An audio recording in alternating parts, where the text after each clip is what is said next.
was about to drain the ocean, pull the plug of the Atlantic, and reveal the wreck. The Titanic's right there in front of us to explore. Deep in the ocean, cameras have uncovered shocking photos of the Titanic, revealing things we've never seen before. How did the unsinkable ship go down on its maiden voyage? What really happened to the desperate passengers as death stared them right in the eyes? After decades of search, the wreckage of the ill-fated ship was found, and photos taken by robotic cameras and models generated by mapping projects have revealed horrifying details and unraveled a flood of conspiracy theories. Get ready to witness the magnificent RMS Titanic's pitiful skeleton, life stories of the unlucky passengers, priceless artifacts that went down with the ship, personal belongings having immense emotional value, and photos that documented the harrowing tragedy. Robert Ballard discovery. Early in the morning on September 1st, 1985, an astonishing discovery was made. Robert Ballard, a retired Navy officer from America, was asleep in his room on the ship. He was leading a team trying to find the Titanic. Suddenly, someone in the control room shouted, "Wreckage!" Ballard rushed to see what was happening. When he got there, the team showed him something incredible on their screens. It was a metal object that looked like a boiler from the Titanic's engines. Everyone cheered loudly, excited about the find. But then, things got quiet. The team realized something important. They were exploring the resting place of people who had lost their lives in the Titanic disaster. Feeling respectful, Ballard asked everyone to take a moment of silence. They all paused quietly, then went back to work. The team started carefully mapping the debris scattered across the ocean floor. At one end, they found the front part of the ship. It was still in a shape they could recognize as the Titanic. At the other end, they found the back half of the ship, but it was smashed into pieces, looking like a giant pile of rusty junk. It was clear what had happened. When the Titanic sank, it broke into two big parts. The front and back sections separated as they sank, spilling boilers, furniture, and other objects onto the ocean floor, like a giant broken piñata. Even though it was a sad sight, the discovery was a big moment in history. Love letter from the ocean floor.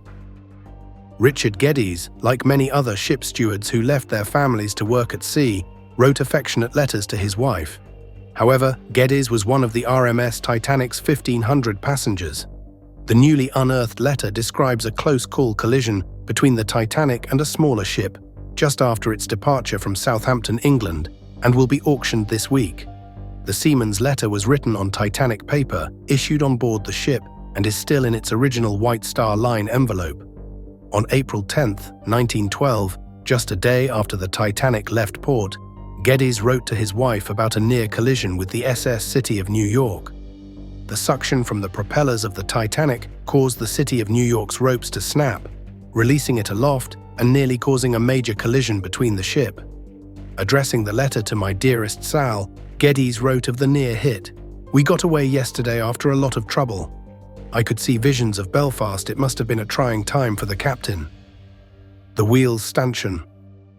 On the Titanic's sunken bridge, one part still stands out clearly: the wheel's stanchion, or the stand that held the ship's steering wheel.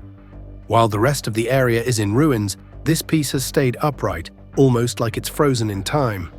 The bridge, once a busy spot where the ship's crew worked to guide the Titanic, now lies quiet and broken deep under the ocean. Even though much of the ship has crumbled, the wheel stand remains a powerful reminder of the Titanic's story. Seeing it makes you imagine what it must have been like when the ship was sailing, full of life and hope. Two hearts of the Titanic. Deep beneath the ocean, the camera captured another incredible sight, what was left of a mighty ship. Long ago, it sank to the seafloor, breaking into two giant pieces. These pieces now rest about 2,000 feet apart, surrounded by darkness and mystery. The wreck tells a silent story of what once was, with its pieces lying still in the deep, cold water. Each part holds secrets of the past, waiting to be uncovered. Looking at the ruins, you can imagine the ship's journey and wonder what happened on that fateful day. The Alligator Bag. According to Thomasina Ray, Director of Collections for RMS Titanic Inc., the company that has recovered several Titanic artifacts, it's a really beautiful, fashionable little bag.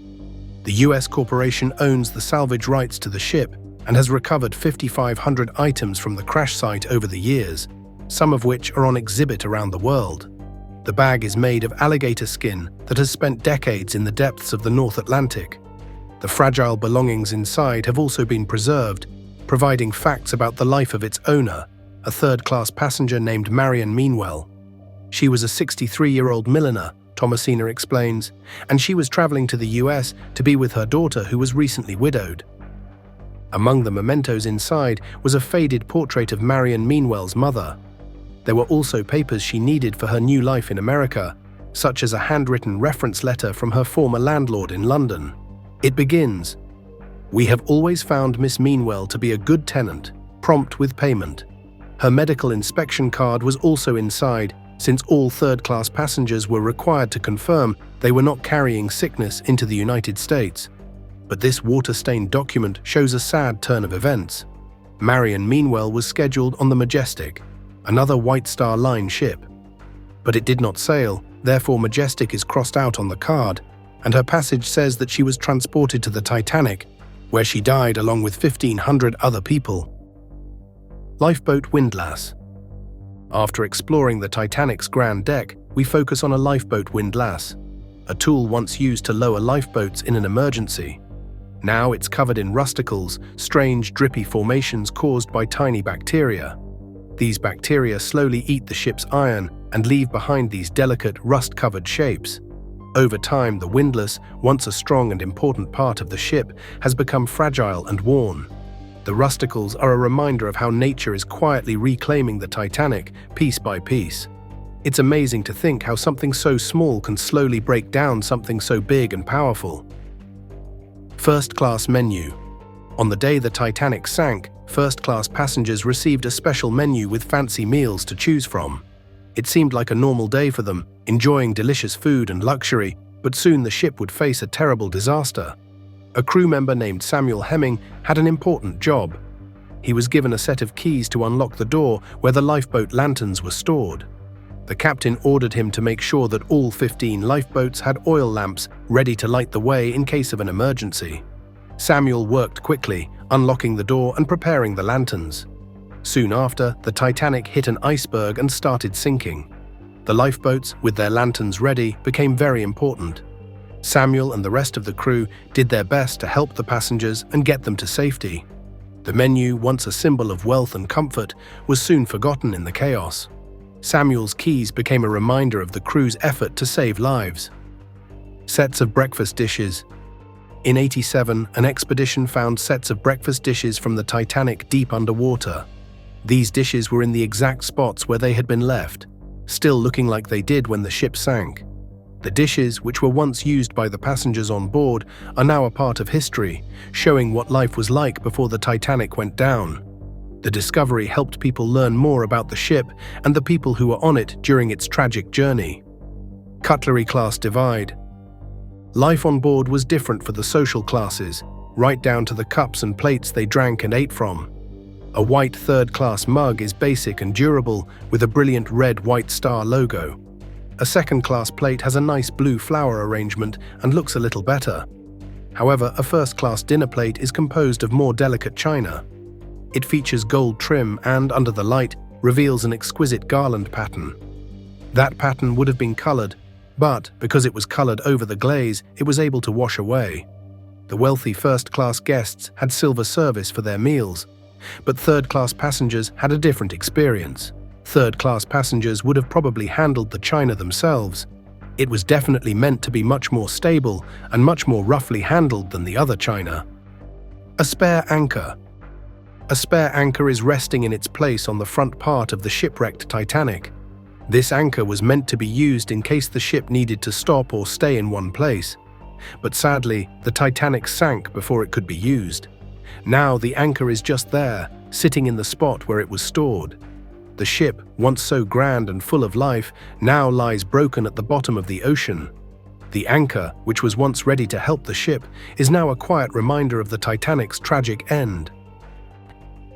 Metal cooking pots. On the ocean floor, some metal cooking pots came from the RMS Titanic. They've been lying there for a very long time. Behind them, you can spot a special mug.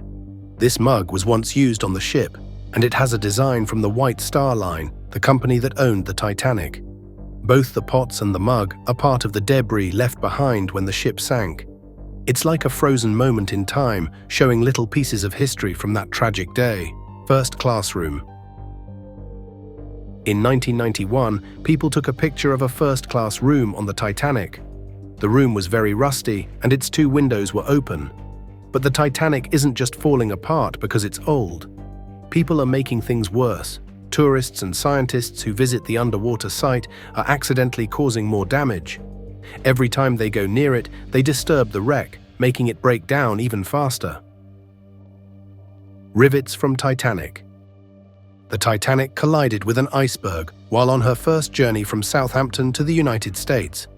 The ship had advanced safety systems at the time and was reputed to be unsinkable. This image shows some of the ship's rivets, which were massive metal pins that held its thick steel plates together. There would have been over 3 million of them. When the Titanic sank, there was speculation that they were utilizing poor materials, which caused it to sink faster. Some of these rivets have been tested to determine whether they contain any contaminants. There were high concentrations of slag in these, which is a glass-like material that makes them possibly a little bit more brittle in the cold. According to experts, if these rivets were brittle and one of the rivet heads popped off more easily, then it could have allowed the seam to open up where the iceberg hit and made it bigger than it otherwise would have been. Metal frame of a bench. In '91, a picture was taken deep down on the ocean floor. It showed the metal frame of a bench that once sat on the deck of the Titanic. The bench was surrounded by pieces of the shipwreck, scattered all around. Over time, something special joined the bench, a piece of the railing from the Titanic's famous front, called the bow.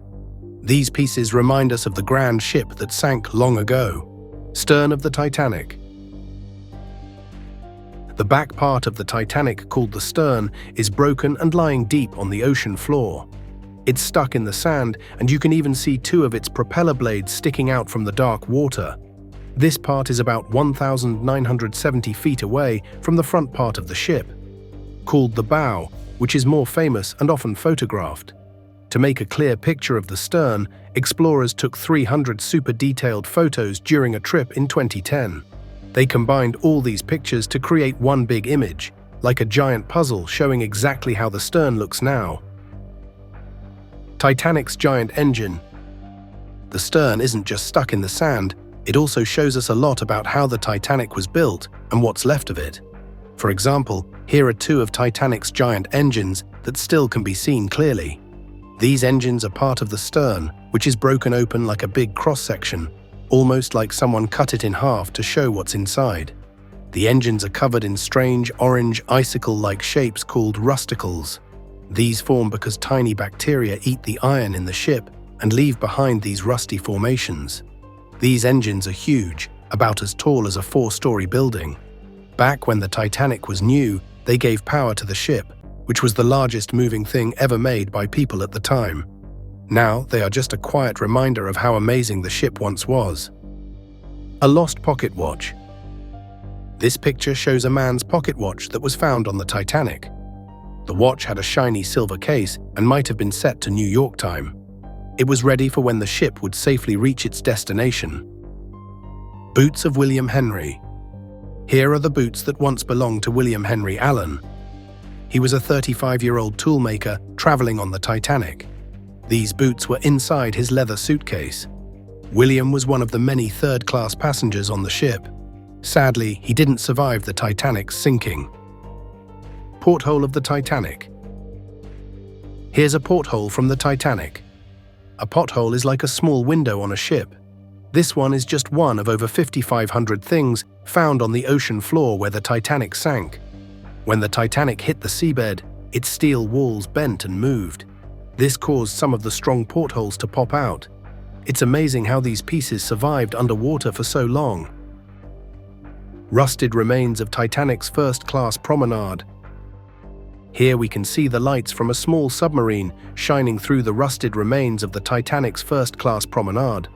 This area used to look just as fancy and welcoming as the one on the Olympic, another ship. Before the Titanic sank, the windows on the promenade were opened. This was probably done to help load lifeboats. One of the people on board, a millionaire named John Jacob Astor IV, was on the ship with his 19-year-old wife. When it was time to get in the lifeboats, he helped his wife into lifeboat number 4. He put her in through a window on the other side of the ship. Even though he could have gone with her, he stayed on the Titanic. Sadly, he did not survive the sinking of the ship. Titanic's first-class spa. Look at the shiny ceramic tiles in the Titanic's first-class spa. The tiles are framed with strong teak wood, making the spa look fancy. Ken Marshall, an expert on the Titanic, says, "For the first time in 100 years, we are seeing what passengers saw in 1912. He used a special method of putting together many video frames to recreate the inside of the ship, showing us details that were hidden for a long time. Ken's work helps us understand what the Titanic was like before it sank. The spa, with its beautiful tiles and wooden frames, was a place where rich passengers would relax." Golden clock. This picture shows a beautiful golden clock sitting on an electric fireplace in the fancy Strauss suite on the Titanic. Isidore Strauss, who owned Macy's department store, and his wife Ida were on the ship when it sank. When the ship was sinking, the crew told Ida to get into a lifeboat to escape, but she said no. She refused to leave her husband Isidore behind. They both stayed on the ship together, and sadly, they both died. After the ship sank, Isidore's body was found later. He was wearing a warm fur-lined coat, a grey suit, brown boots, and black silk socks. Their love for each other was strong, and they stayed together until the very end.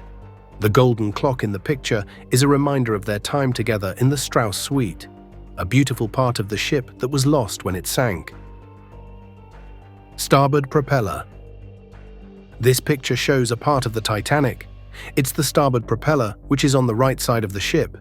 This propeller got damaged when the Titanic sank. After the ship hit the ocean floor, the propeller broke off. Over time, sand and bits of small rocks and other things from the ocean covered it, sticking to it like a crust. Boiler of the Titanic. This picture shows one of the big boilers from the Titanic, taken during an expedition to the wreck in 1996. The boiler in the photo was really big. It was more than 15 feet wide, which is about the same size as a big car, and 20 feet long, which is as long as a bus. The boilers were important parts of the Titanic. In the photo, you can see how the boiler looks now after many years under the sea. The wreck of the Titanic is very deep in the ocean, so it's hard to get to. The ship sank in 1912, and over the years, parts of it have been covered in sea life, and the metal has started to break down. But the boilers, even though they've been underwater for so long, are still huge and strong, showing how powerful they must have been when the Titanic was alive. Titanic's Hull. In 2003, explorers went deep into the ocean to look at the Titanic wreck. They found something surprising, an open hatch on the ship's hull. The hull is the bottom part of the ship, and the hatch was supposed to be closed. This showed how much damage the Titanic had taken when it sank. The Titanic was called unsinkable, but sank after hitting an iceberg. The 2003 expeditions helped scientists learn more about the ship's sinking and its wreck. Subscriber pick. While the ship's wreckage has brought forward some heartbreaking details about the disastrous sinking, none of it holds up against this photo depicting the suffering endured by passengers aboard the Titanic. As they struggled to stay alive in the ship filling up with water, the terror they felt and the pain they endured can be seen in the chaos captured by this image. According to Frank Prentice, the man who was just 23 years old when the Titanic sank, "There was no impact as such," he said. "It was just like jamming your brakes on the car, and that was that. She stopped. We had a porthole open, and I looked out and the sky was clear, stars were shining, the sea was dead calm, and I thought, I couldn't understand it." 67 years after surviving the tragedy, he was still haunted by the nightmares of that fateful night. Mr. Prentice and a few other guys were directed to retrieve all of the biscuits they could carry from the storeroom. By the time they returned on deck, the ship was listing badly, and he couldn't scramble to the lifeboats. As he hurried to put on his life jacket, the ship sank quickly, and panic spread as third-class passengers flooded the decks, and then the Titanic split in two. All of a sudden, she lifted up quickly, and you could hear everything crashing through her, according to him. Mr. Prentice was clinging to a plank when half of the crippled ship surged high above the sea. He had no choice but to release go and dive in. "I had a lifebelt on and I hit the water with a terrific crack," he said. Afloat in the icy ocean among bodies all over the place, he watched as the ship disappeared beneath the water. He said he didn't want to die, but he didn't see much chance of living. In the icy water, he was sure that it was the end. But as HGA was gradually getting frozen, by a stroke of luck, a lifeboat came by and rescued him. Prentice was fortunate to survive despite ending up in the ocean, but others were not as lucky. One can only imagine their suffering as they lost their lives to the merciless waters. Do you know any Titanic survivor whose story deserves an honorable mention? Let us know in the comments below. Bathtub in Captain's Room. This picture shows the bathtub in Captain Edward Smith's room on the Titanic. The Titanic was a huge ship, and Captain Smith had a fancy room with a shiny metal bathtub, which was special for its time. His quarters were in the first-class area, where the richest passengers stayed. The room was luxurious, with beautiful furniture and elegant details. Titanic's Dining Room. This picture shows the Titanic's dining room. It was taken during an expedition in 2003 when researchers explored the wreckage of the Titanic. The dining room in the picture was once a grand place where rich people enjoyed their meals. The room had beautiful decorations, fancy chairs, and big windows. The people who ate there were served delicious food, and the atmosphere was very fancy. But after the ship sank, the dining room, like the rest of the ship, was lost under the water for eternity. Even though it had been underwater for so long, you could still see some parts of the room, like the chairs and the table, that gave you an idea of what it might have looked like when people were eating there. Clothes buried under sand. In 2004, a picture was taken showing a coat and boots buried in the mud near the back of the Titanic. The clothes were found deep underwater, covered by mud and sand. Finding the coat and boots helped people learn more about the Titanic and the people who were on it. It was a piece of history from the past. Electric meter from the Titanic. This picture shows an electric meter from the Titanic. It was used to control the ship's electric lights. After the Titanic sank, the shipwreck stayed at the bottom of the ocean for many years. In 1985, explorers found the Titanic again. Over time, many things from the wreck have been discovered, including this meter.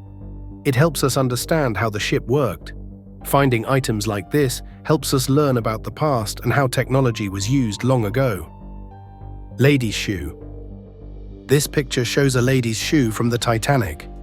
It is lying in the wreckage of the Titanic ship. The Titanic sank a long time ago, and now the shoe is one of the many things found at the bottom of the ocean where the ship sank.